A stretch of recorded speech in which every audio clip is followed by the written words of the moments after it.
Yes, people, welcome to another episode of Beam. I'm your host, JR, and today I'm here with a real entrepreneur, one half of the seafood sensation that is Hot and Juicy Shrimp, and CEO of Yoni Divinity, Sam Pascal. How you doing? I'm fine. You good? Happy to be here. Yeah, I'm good. Thank you for coming through, man. Thank you for coming through. So, let's start at the beginning. Let's talk about your background. So, where did you grow up? So I grew up in Finchley, North London. Okay. And how was that for you? Do you know what's funny? Why I'm laughing? Because in an interview I did before, I said a few things about my childhood that, my mum didn't like. Okay. But I'm gonna talk the things. All right. Talk the truth. All right. You have to be honest and real with it. I mean, growing up was all right. I was the youngest of five. Within the household, there was three of us. My mum was a single mother. To your typical story. Yeah. Hard knock life. Mum worked her hardest to give us the best, and yeah. Those ones. We ain't trying to offend mummy today. I'm not trying to get into that personal. How can you tell people that? Yes. No, I mean, she worked her hardest to give us the best, but I mean, I guess as a parent, sometimes knowing that it wasn't enough is a hard pill to swallow. Yeah. Yeah. And do you know what? Like I said, doing my research and obviously a couple of interviews, but it was for a good cause. You went private school. Yeah, I went private school. Yeah. She paid for my first year. Big up Mumsy, man. But big up Mumsy. Yeah, Best decision she made because I was too inquisitive. Okay. To go to the schools that I got into. Yeah. And then I was in a bursary from year 8, I believe. So okay. I didn't have to pay. My mum didn't have to pay school fees from like year 8 till year 11. Yeah. How do you know I went to private school? Listen, at Beam, we do our research. You know what I mean? We ain't coming here, just slapdash. We do our research. Yeah. But we're going to talk the things, as you said. I went to private school. It was the best decision. Yeah. Because even though I was still trying to explore what else is in the world, I've always been inquisitive. I always knew that there was more to the world than what was in front of me, than the maths and the English. I always knew there was more. So if I wasn't in such a structured environment where it was quite individually focused, like you're learning like smaller classes, if I went to like Ravenscroft or Whitesfield, which was 2 schools I got into, it would have been a long day. It would have been something different, yeah? Yeah. Cool, but like going private school, normally you're surrounded, not that I would know because I didn't go to private school, but normally you're surrounded by the kids that are well off or their parents are well off. Do you feel sort of looking at kids and how they lived kind of like sparked your entrepreneurial spirit at that young age? Not really, because even though, there were kids in the school that were well off, I found my people, like when you're in an environment where it's predominantly a different race, and then there's a few black people, you join together. You gravitate, yeah. So we all sort of came from similar backgrounds. I guess like the other people in my class, like my group, they had both parents. That was a difference. Both their parents were involved and mine was just my mum. Yeah. So in that sense, they were better off than me. But I found my people. Yeah, man. And how was that like, out of, let's say a class of 30 or 40, how many of your people, our people were there? Probably one. Okay. Probably one. And the school had an issue with, us hanging out together. We were told that we weren't allowed to hang out together because we were intimidating. We told them to kick rocks. As you should, man. Yeah, we were like, but when, other races are grouping together, it's not an issue for me. But when we come together, it's an issue. But we carried on. And they were definitely my rock and my solitude whilst I was in that private school. Yeah, man. Again, doing my research, and there was a few things that he was open about.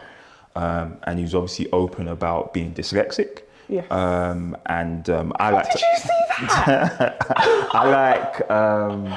I like to call that being a superpower. Do you know what I mean? Because it you know what I mean, it forces you to really sort of pay attention or try to pay attention. Do you know what I mean? But at what age or when did you become aware of your superpower of being dyslexic? Yeah, this is deep, isn't it? Yeah. So in primary school, I think it was like it must be like year 3. They pulled me out of class and they put me into the room next door with some other kids and I was thinking, why am I in this room? Then I had a teacher come and sit next to me. Some like the dinner get laid. It was women that, you know, like in primary school, you had the women who would just come to watch everyone during like lunchtime, playtime. And she sat next to me and she was reading a book with me and I was thinking, why? I'm not dumb. What's going on? And then obviously that was a special needs class. They never said I had dyslexia at that point, but they just, you know, it was like, we're not gonna box you in, but basically you have to come out of the classroom to sit separately from your peers and work with people that I knew I was much smarter than. I just knew that I had an issue with certain things, but I knew I wasn't dumb. And then I'll never forget, they sent a letter home with me to take home to tell my mum, and I ripped that up. I ripped it up so fast. I said, I'm not stupid, because like, you know, like when you're in like an African household, so my dad's Caribbean, my mum's Nigerian. Okay. So when you have an African parent or Nigerian parent, it's like the last thing they want to know is that their child is dyslexic, but they will refer to you as being dumb. Yeah. So I didn't want to tell her. Definitely. So I lived basically my entire life covering it up. Wow. So so I went to uni, I didn't get support, GCSEs. I mean, my mum got me private tuition because I was, for English, I was predicted like a U. Something was like basically a fail. But even at that point, I was still covering it up. And then I had the private lessons, you know, the tutors, God bless them, they helped me write those essays. And then, dyslexia, it forms a big part of my life. Because I mean, like even uni, it was a struggle. I'd have to piece together words and just, because I couldn't comprehend coming up with 200 words. You know? And then even till now in business, like sometimes when I write captions, just know will come in and correct it. It affects me in a lot of ways. So like even like reading loads of things, I'm like, whoa, it's too much information. But in a sense, like you said, it's a superpower. 100%. I'm creative. 100%. You know, put things together. I see the world in 4D. So I see the world beyond the words, beyond all the jargon. Do you get what I'm saying? Like it's like, obviously, like even like the businesses, like I just love creating. I can look at the page and I'm just like pow, pow, pow. And I know how to connect with people through more than just words. And that's why I love digital marketing. So I found my strength in it, found my passion. Yeah, man. Look, one thing I know about you, and I said doing my research is... this is scary. Yeah, man. Listen. We're going to talk the things. But like, one thing I know about you is, you know, you overcome challenges. You know what I'm saying? You overcome challenges. There we go. No, seriously. What's the next? The next one, you know where I'm going with this, man. Because but people, like, all jokes aside, people see Hot and Juicy, they see Yoni Divinity, they see you living a certain lifestyle, but it took some challenges for you to overcome to get here. Do you know what I mean? So I just really wanted people to paint the picture. And I think you know where I'm going with this, but you know, the heart surgery. Yeah, like you've been open about that, and that's not something to be, you know what I mean, just like scooted over. You see what I'm saying? Like that's a real life-threatening situation. But at what point was you aware that, you know, you needed heart surgery? So it was something I was born with, but I didn't know about until, like 2017. See, that's recent. Yeah. That's recent. So throughout life, I would, like, you know, like when you're doing cross country at school, you're playing sports, they used to call me lazy. I'd have headaches all the time and I'm having naps. Oh, she's just lazy. it was never looked into until something happened in 2017 that basically almost killed me. And now that was because I had the heart issues, which I wasn't aware of. Now, what that thing was, I'm not ready to talk about yet. All right, no. So you know that much. You don't know that much. Part two. No, but that is something that I will speak on when I'm ready. But yeah, so I basically ended up in hospital. I had 3 operations, woken up from all of them with no pain relief because they didn't understand why my heart wasn't functioning properly. And then in 2019 I had the open heart surgery, which was fucking this. I'm not gonna grab it. Why are you taking it there? No, listen, man. No, yeah, it was the most. It's traumatizing, to say the least, because you go in not knowing if you're gonna come out. Take a breath. Yeah. Take a breath. Hold Take on. a breath. Yeah, you go in not knowing if you're gonna come out. Yeah, and then you wake up. And I said, when I wake up, I said, I'm gonna say fuck the devil. I woke up, tubes in my mouth, and I was like this. And yeah, it was. Sorry. Yeah, it's something that obviously I touch on it, and I think because I touch on it and I just like scoot over it, people don't realize. It's embarrassing, man.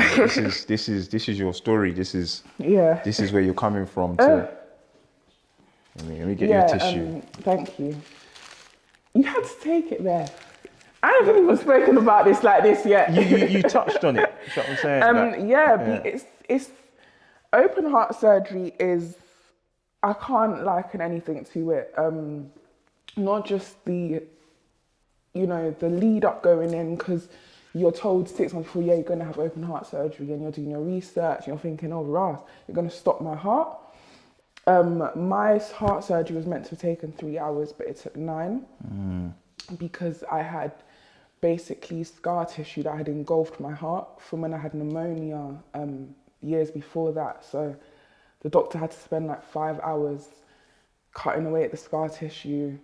And so imagine my brother, who is my support system, he's waiting in hospital. He's told his sister's gonna be in there for 2 hours. And he's told me all you could see was people running in and out with blood on them. And he's thinking, shit. And then, I was in there for 9 hours. And because my heart had been stopped for so long, like I had to basically learn. It was like I could walk, but I couldn't walk.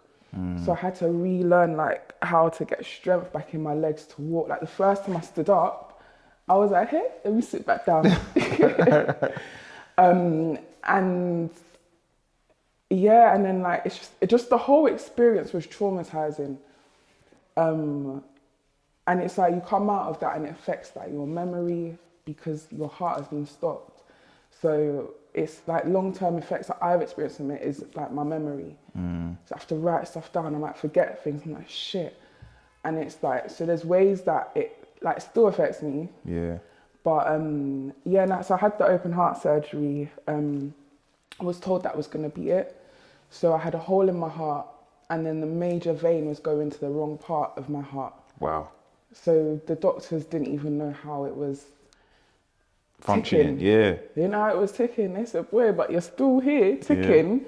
So I think because of the extent of the conflict, and so basically I had to put a graft in my heart because the vein wasn't long enough. And then I'm in recovery. So I think I was in hospital for, 3 weeks. 3 weeks. And at the time I was launching my brand, CO Len. I was relaunching it. And then I think I came out of the hospital. Even when I was in recovery, I was planning my launch party. See, this is what I mean about you. Just like the forward thinking, the positivity. Yeah. Do you know what? I mean? Business is my therapy. That's what people don't get. That's why I go so hard, because it takes my mind away from things and it makes me feel good. It's like a drug. That's what business is like to me, and that's why I can go so hard, because it's addictive. Like I think if you talk to a lot of business owners, it's almost like they've all got an addiction to what they do. And they're chasing a high.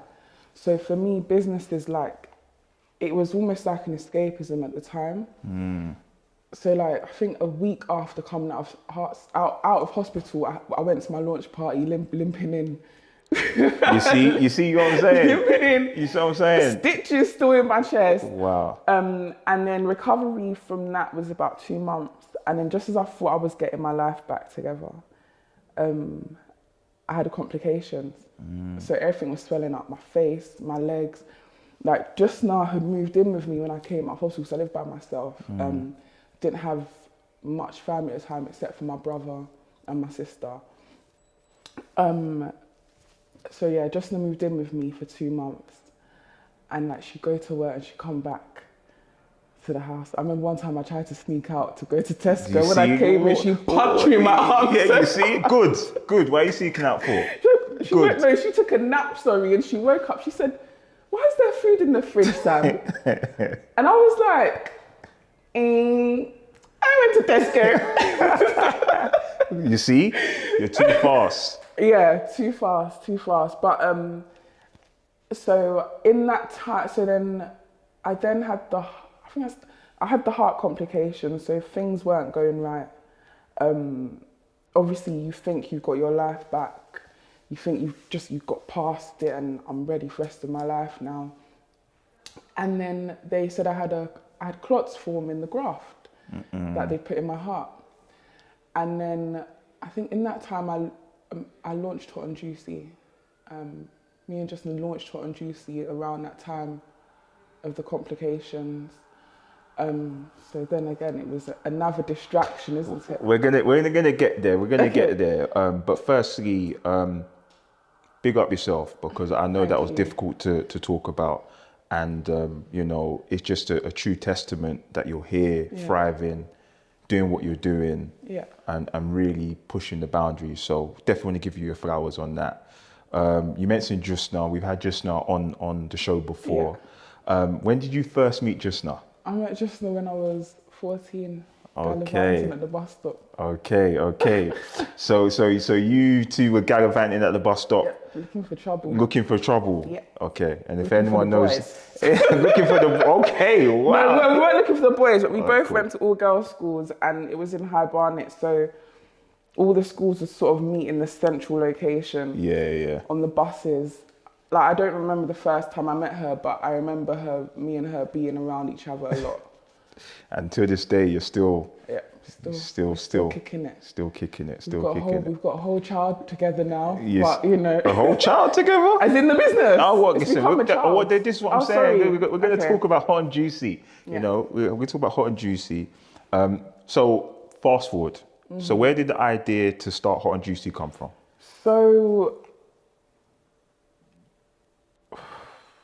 So basically, we'd gone to Vegas, I think in 2016 or 17, and we tried seafood boil out there.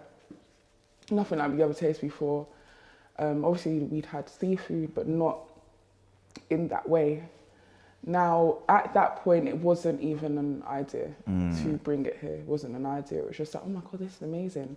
Then when we got back, I think it was like the next year, I saw someone selling it in London. I was like, oh my God, it's you. So I bought it from her, and it tasted really, really nice. I was like, okay, this is nice. It's not like the American one, but it's really nice. And then I told people about it. I was like, oh my God, like there's this girl, like she's doing seafood boils. And I got like 15 people to order. Okay.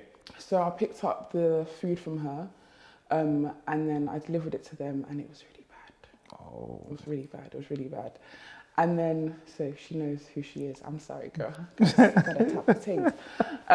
So yeah, it was really bad. And then I bought it from someone else in North London, and I realised that, oh wow, so you can actually get the snow crab in London.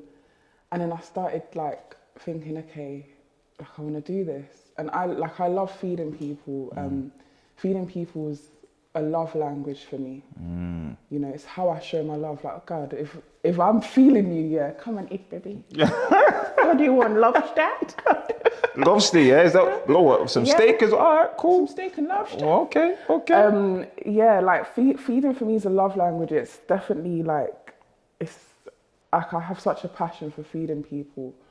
And obviously at the time I was having a complication in my heart and I needed something new. And yeah, so I came up with the idea. I told Justin about it. Justin thought it was a joke. Yeah. We heard, we heard that side of the story. She was like, seafood boil. I was like, we can do this, you know. You see. So I got the logo made and I said, Justin, here. She said, wait. She's like, wait a minute. I said, maybe this is possible. I was like, so, and then we then joined forces. I remember that day we came up with the menu names, set up the Instagram, and then and then it was just, from there, it's just been go. You make it sound easy. Do you know what I mean? It's not easy. Do you know what I mean? So like, you know, break it down, like starting a business. And, you know, we're going to talk about how big it is because you're in different locations and, you know what I mean? You're still in the kitchen, but we'll get to that. But like, you know, what are some of the things you've got to think about? You're a business owner. I wasn't in the kitchen until recently. Okay, you're in until recently. Just put some respect on my name, yeah? It's all right, where I was going with this, yeah. Sorry. Where I was going with this, I had to interject right now. I know. I'm just right now in the kitchen. All right, cool. Let me clarify for the viewers. So you're in the kitchen now, but before then you was the CEO behind the desk. You know, doing, pulling the strings and still pulling the strings. Of course, yeah. You know, but before you interjected, before you interjected, no, you make it sound easy. Like, what are some of the things you need to think about? Do you know what I mean? Like in terms of logistics, in terms of staff, like what are some of the things you need to think about? What, right now or then? Like then when you're first starting. Go. That's what I don't like. It wasn't some grand thought out thing of a business plan and a plan. It was literally get pre-orders, buy the seafood, cook the seafood, sell the seafood. That was it. It wasn't anything. I don't think people get it. We just wanted to flip a couple bags a weekend. I didn't think this was gonna, take me out of my full-time job and pay me a beautiful salary. Oh, see, beautiful salary. That's what you know is you be getting back to the bag. But anyway, we'll talk about the bag later. You know what I'm saying? Yeah. But it literally started off as a money flip. That was it. So the idea was literally, okay, so we need to find oven bags. We were at that point, we're even putting seafood in the bag and putting it in the carrier bag. Like there was no, it was just, let's just do this. If I could done it again, I would have done it the same way. Right. Because we learned some of our best lessons through our failures. We learned our best lessons, which is why I feel like the growth of Hot and Juicy has been so organic and authentic. And it's why a lot of people have fallen in love with it, because we just kept it real. We didn't know what we were doing. I just like to cook. So, like, you talk about the scale and how it's grown. Let people know how many locations you're in. Like let people know, like, you know what I mean? No, the thing, Put it out there. Put it out there. You know, Hot and Juicy is a big deal. So, like, you know what I mean? So, how many locations you in? You know what I mean? Like, how is the business doing? So, the business is doing well. We currently have 2 takeaways. One in North London, which is Wood Green. Big up Wood Green. Big up Wood Green. Yeah, big up Wood Green every time. And then we have a location in Bethnal Green, East London. That was our first location. Well, our first locations was our houses, but that was our first like proper setup. Is Bethnal Green. And then recently we have just started a residency in South London, Deptford. Big up South. Yeah, so how we're working that is it's someone else's location, so their lease, not ours.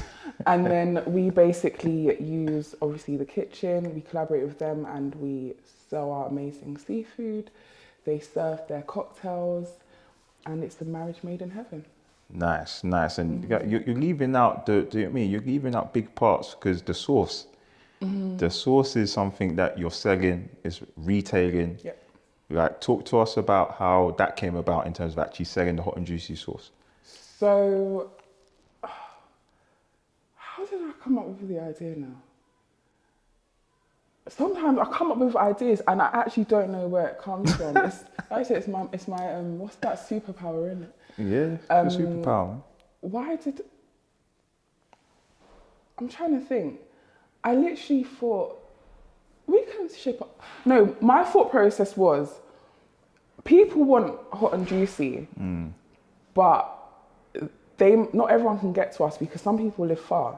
How can we get to them? Or everyone can access prawns and potatoes and corn from their local supermarket. So what if we package our sauce and ship it to them? So my first idea was to put it in like some hexagonal glass jars, and I was looking on YouTube one day. I had the crazy idea, it was probably like 1 a.m. I was looking on YouTube, how do you sterilize jars and seal it and preserve and all this crap. And then I had a conversation with someone who has sold sauces, and he was like, why don't you put it in microwavable pouches? And I was like, oh my God, Genius. that makes sense. Then I went away, ordered samples of the pouches, and I was like, it makes sense. And then I told Justna, Madam Lawyer, she was like, it's a great idea, but we need to do the, what's that stuff, the testing, the lab stuff. I was like, oh my God, I want it now. Just forget that, just get it. She was like, no.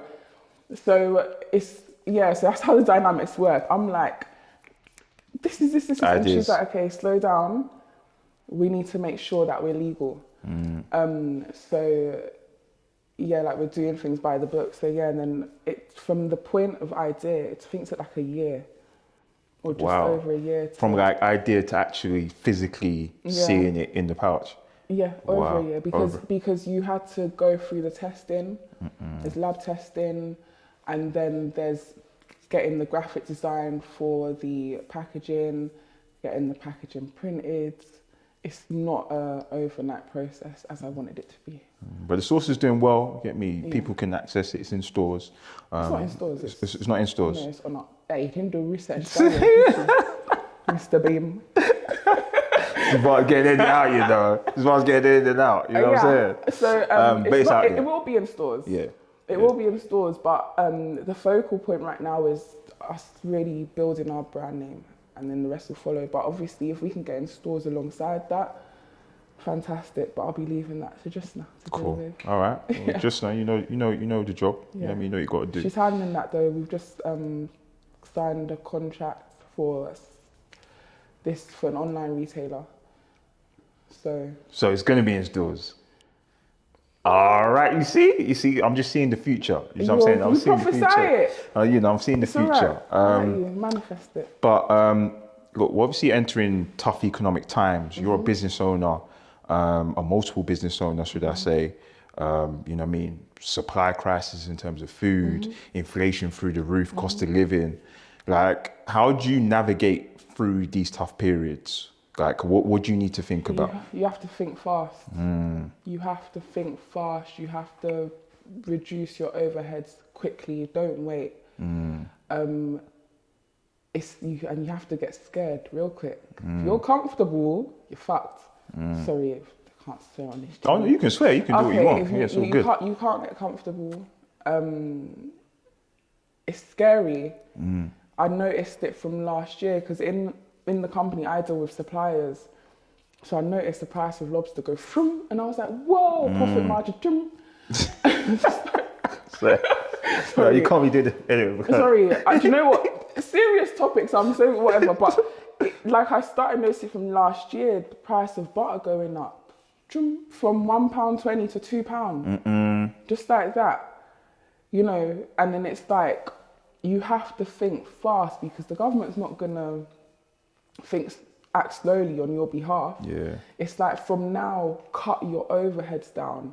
We had a huge office before, and I loved that office. I got the black foil put in. That office was. I saw it. You saw it? I saw it. The big hot and juicy sign. It was beautiful. It was fantastic. But you know what? We had to cut that down real quick. Like literally, the move happened within about 3 weeks. I said, yeah, cost of living crisis. We're out of here. We're out of here quickly.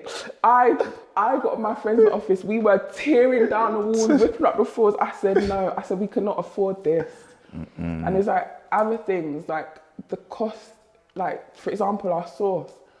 Before we had, it was very expensive to make it, but it's like, how do we get that same taste, with cutting certain things within it down? This will do the same job. It's cost of living crisis. But you got to think about these things, though. Yeah, exactly. The thing is, I feel like as businesses right now, especially in the food industry, you need to think fast and save your company. Don't get comfortable.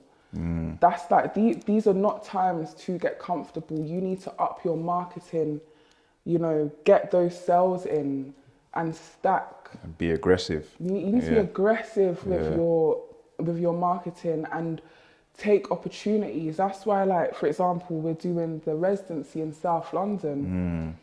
If this was before, I probably would have got someone to work in the kitchen, but it's gonna save the company money, me working in the kitchen. And you enjoy it as well. I enjoy it, but I have other things to do in the company. 100%. But I'm gonna sacrifice that because obviously Justina still works full time, so she can't do it. That's not fair on her. So I'm gonna get back in the kitchen. I'm not too big to be in the kitchen with a bonnet on my head. That's a good look, man. Bib, do you get in a bib, in an apron? Yeah. I'm not too big to do that. So it's like, you have to look for ways right now to save money. And if that means cutting down on staff, cutting down on office size, do it. Don't live lavish. Yeah, do it, man. And I bet your people really like the people that the staff. They really respect you for getting hands on. Yeah, getting involved. My staff. Even before now, I'd show up in the kitchen just to stand there and look at them and smile.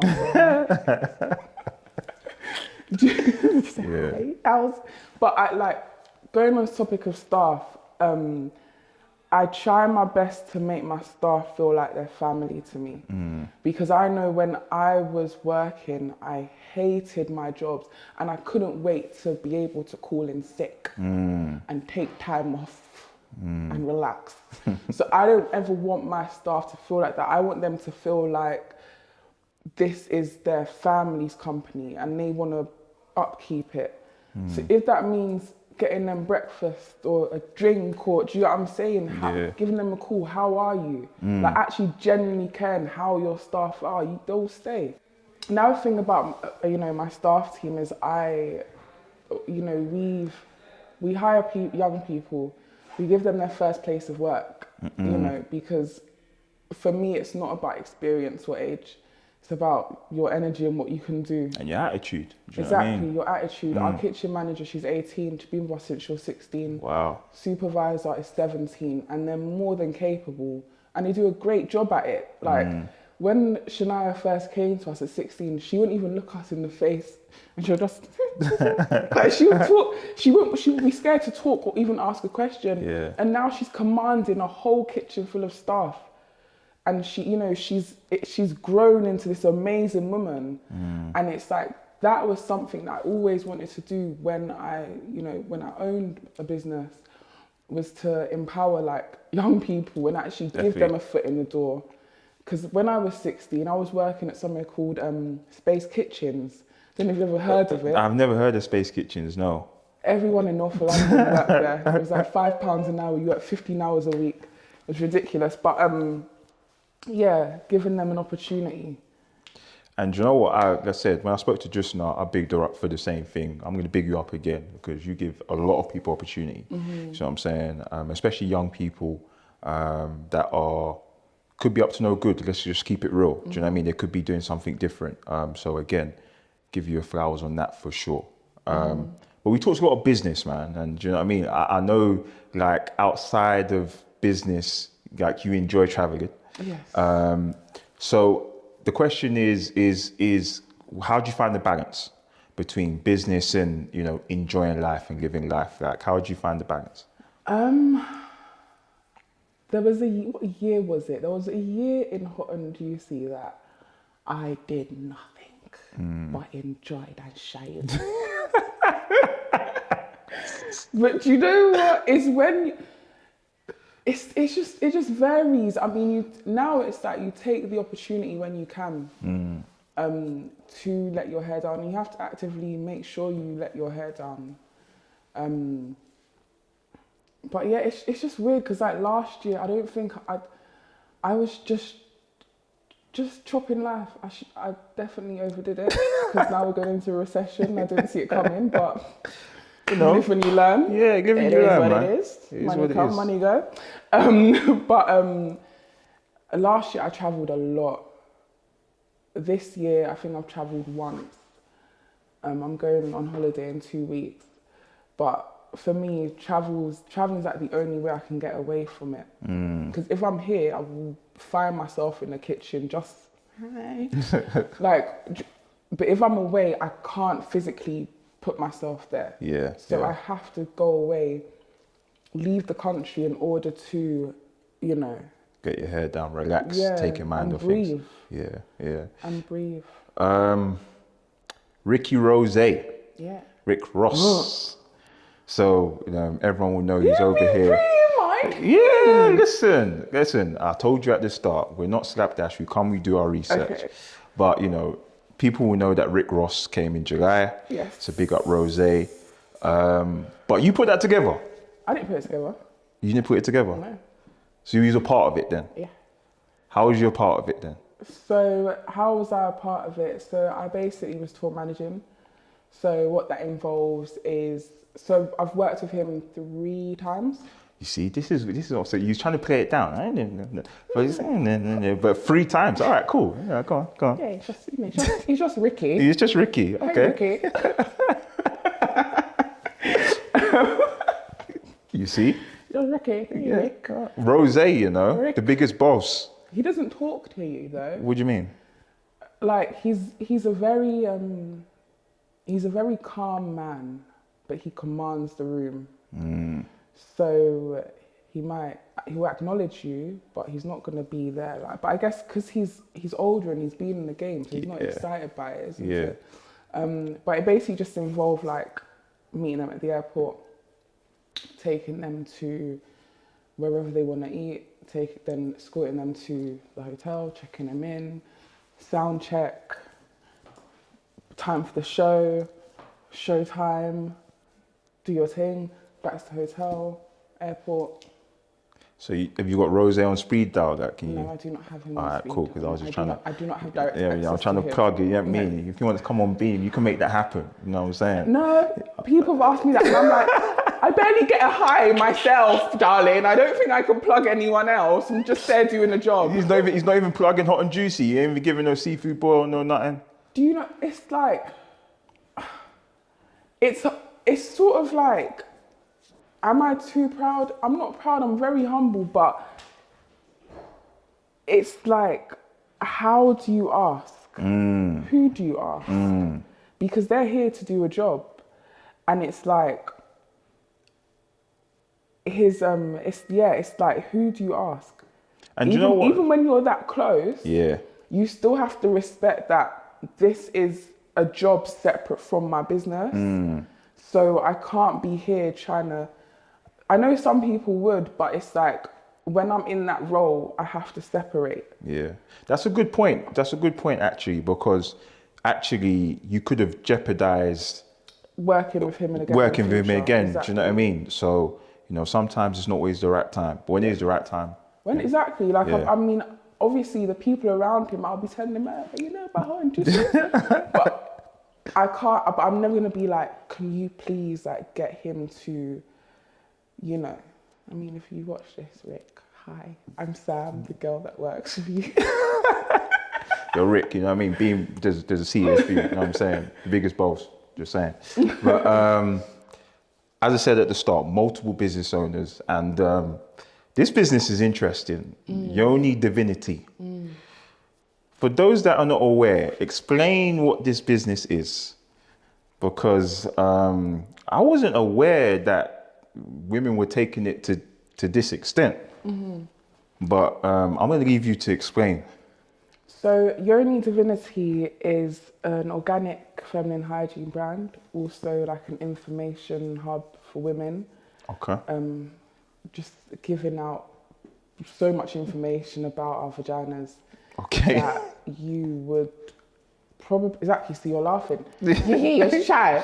No, you got listen. These are topics you got to talk about. It's taboo. It's like exactly, it's taboo. There's so many young girls that they don't know, why do I smell like that? Am I dirty? Why does it feel like that? Why does it look like that? And it's like, where do they get the information? You know, where do they get the advice? So it's like through the page, we talk about everything to do with your, you know, with your vagina. Oh, you talk about everything for real, intimacy, sexual health, odor, and how to help it. But is it more important for you to get information out to the young girls rather than you seeing it as like a business? Do you know what I'm saying? Like, I do see it as a business. I do see it as it's a business, right? But I mean, it's not money led. I don't think any of my businesses are money led. I don't chase money. Chase money, you'll be chasing it forever. So it's, for me, it was just more about, I'm in a journey of learning myself and re-falling back in love with myself. And there's a lot that I've learned that I want to teach other women. You know, a lot of like, in a way, obstacles that I've had to cross, that I've had to Google hours and hours for answers, you know, and have no one to ask. And it's like, well, I want to create somewhere that women have a safe space to come to. Definitely. So that's the focal point. And then, you know, the financial gain is probably, you know, secondary. Is secondary. Yeah. So yeah, I feel like in a business like that, it can, if I mean, yeah, you can be financially driven, but that's not the end goal. No, come on, guys, business. The end goal is, of course, but it's not the driving force. Yeah. All right. Well, listen, women out there, young girls out there, check out Yoni Divinity. You know what I mean? Get all the information that you need. I'm gonna put you on the spot. Do you know what I mean? I'm gonna put you on the spot. You know what I mean? You're an entrepreneur, beautiful black woman. You know what I mean? Businesses, got your shit together. So how does someone like you date? How does someone like me date? Like I'm envisaging. Do you know what? I don't have problems with dating, right? Because I don't have problems with dating. It's not hard to date, to find someone. It's not hard. Okay. It's not hard, yeah.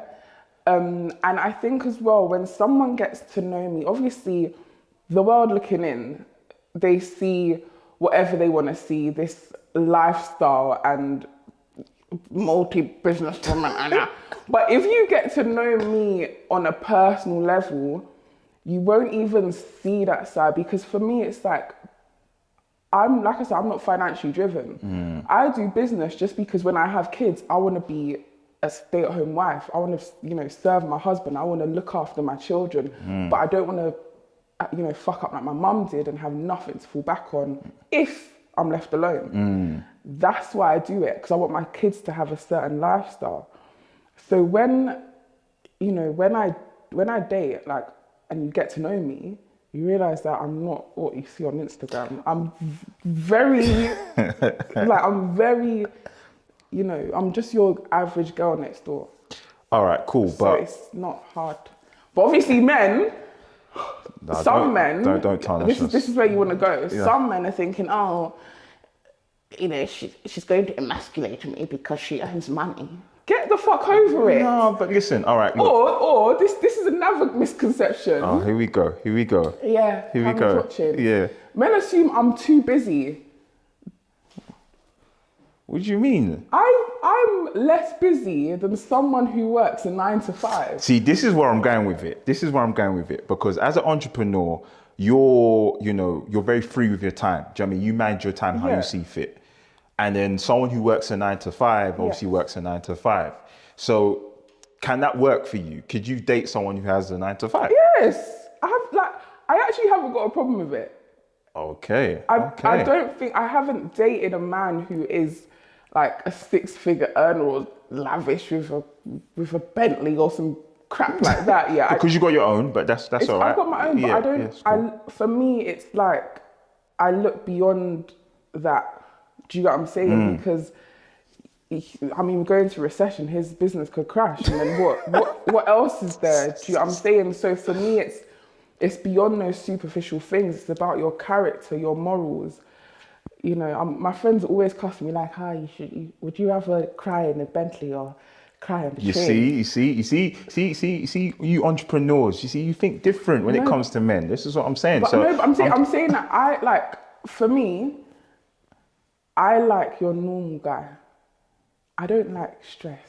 I like peace in my household. And you see these guys that are up there. Okay, so the normal guy that is broke. No, you see, I didn't say broke. I did not say broke because I didn't say broke. Don't put words in my mouth. He should be comfortable. All right, cool. I'm just clarifying. Look, I'm clarifying for the man then because after this interview, there's going to be a few DMs. I don't so I'm just respond clarifying. to DMs. Okay. I don't respond to cool. I don't like. So don't slide in my DMs. So the man them, what email? Like, how should the man them get in contact with you? I actually don't know. Maybe this is why I'm still single, isn't it? You see, or are you? Or am I? Or are you? I'm definitely. Or are you? Shit. I told you I was gonna put you on the spot. You see what I'm saying? I mean, yeah.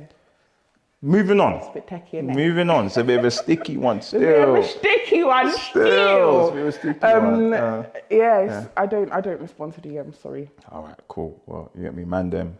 Sorry about that. I tried for all the man them. I tried.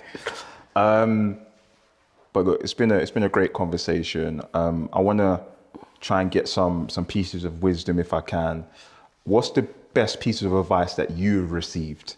And it doesn't have to be part of business, but just in general, what's the best piece of advice that you've received? If any.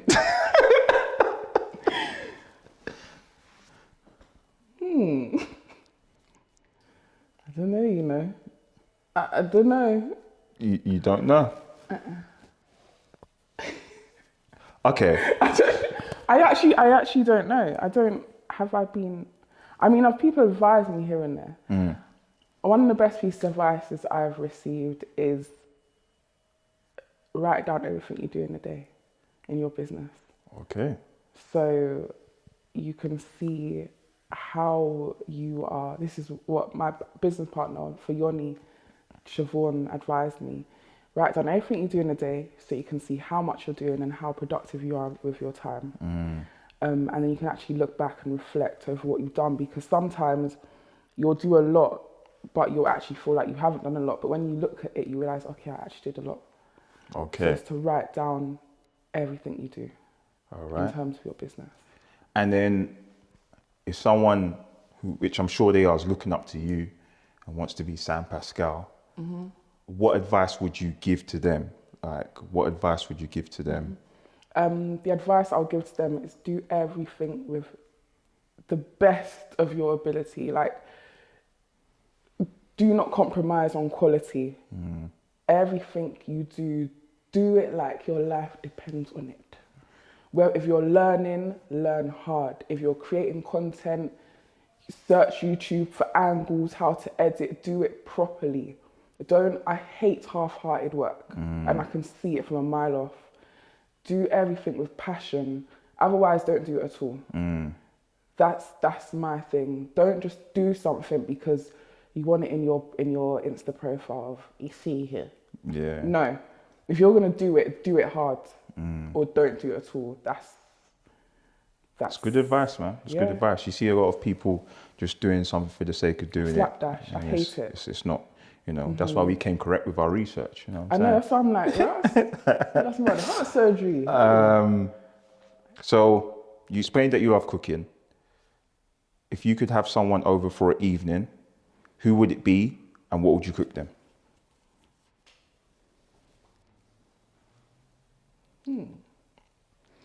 I'd have Oprah.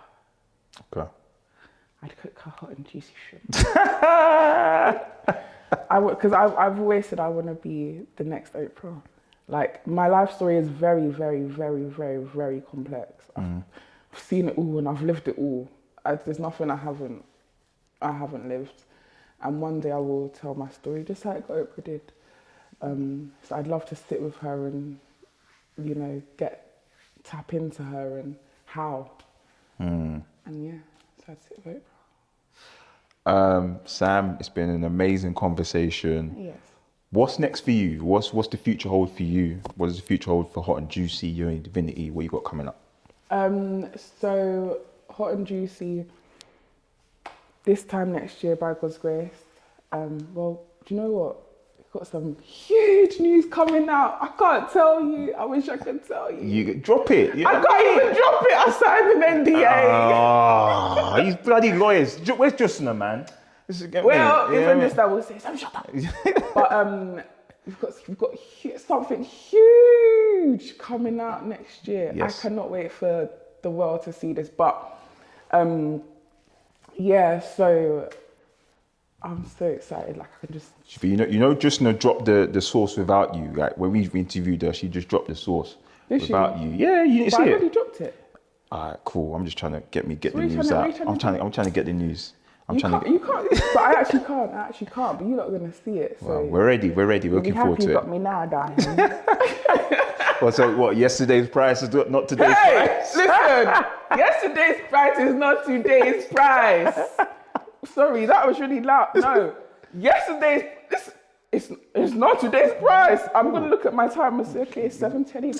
No, but we've got something huge coming out next year. Hot and Juicy is going to blow next year. Can't wait. Like, God's in control. Every day is, is a blessing. But next year I want to have 2 high street branches with Hot and Juicy, and that's basically my own restaurants, our own restaurants. Big. You have to manifest it, innit? Yeah. Definitely. What else is in store? So that's Hot and Juicy. Hot and Juicy is going to keep growing. We're going to solidify the brand. Have a solid business that will outlive us. So that's the plan with Hot and Juicy. Just keep growing. Yoni Divinity, continue to grow. Do talks on it. Obviously now I'm coming out of my shell because I wouldn't be doing this last year. I don't know why that we haven't seen. I'm glad that you've chosen Beam as this platform, because like I think this side of you is like, people need to see it, man. Do you know what I mean? People need to see it. That dyslexia had me in a chokehold, One time, this wicked boy said to me that when I talk, I sound dumb. And from that mouth, listen, God punish you. If you're watching this, I'm talking. Right, yeah. This stupid boy, honestly. Where is he now? Do you know what I mean? He's still calling me and asking me, you want to go out for dinner? No. Oh, because now I found my voice, right? So he told me that I sounded dumb when I spoke. And that stuck in my. That's why it's important to know what you say to people. Definitely. Don't say nothing bad to people. But so that had me in a chokehold. So now I'm like, I'm gonna talk the things, yeah. I'm gonna keep it 100. Alright. Well, you definitely talk the things today. No, man. Big up yourself, man. Honestly, I wanna give you flowers. So thanks. So Yoni, we're gonna be doing some live talks, really getting out there with the women. Yes. And then I want to start my own brand development agency. Okay. So it's going to be called Pascal & Co. I've already trademarked that, so you can't beat me to it. Because it's what I do. I love building brands. I love the imagery and the vision and making something make loads of money. So I want to help other people make loads of money. And yeah, so that's what's to come. Where can people follow you, follow your journey, Not the man them that's gonna slide in your DMs, but like real business. You know what I mean? They're going to slide in there anyway because they're still sliding in there from the other podcast. And I'm just, I read, I close. I read, I close, I read.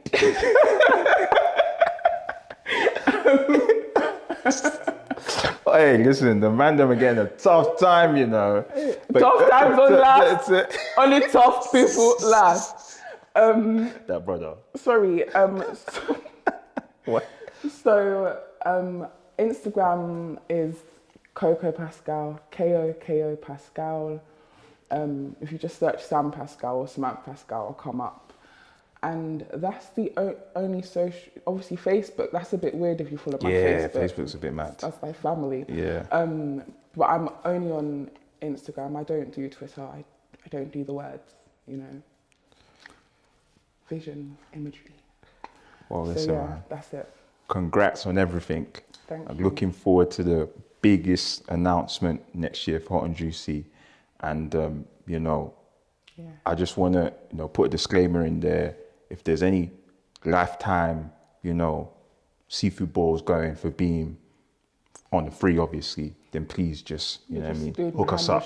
Yeah, just hook us up. Do you know what I mean? I've already spoken to Justin about this. And what did she say? She said, yeah. I ain't seen nothing. I ain't seen nothing. Do you know what I mean? Not even a 10% off.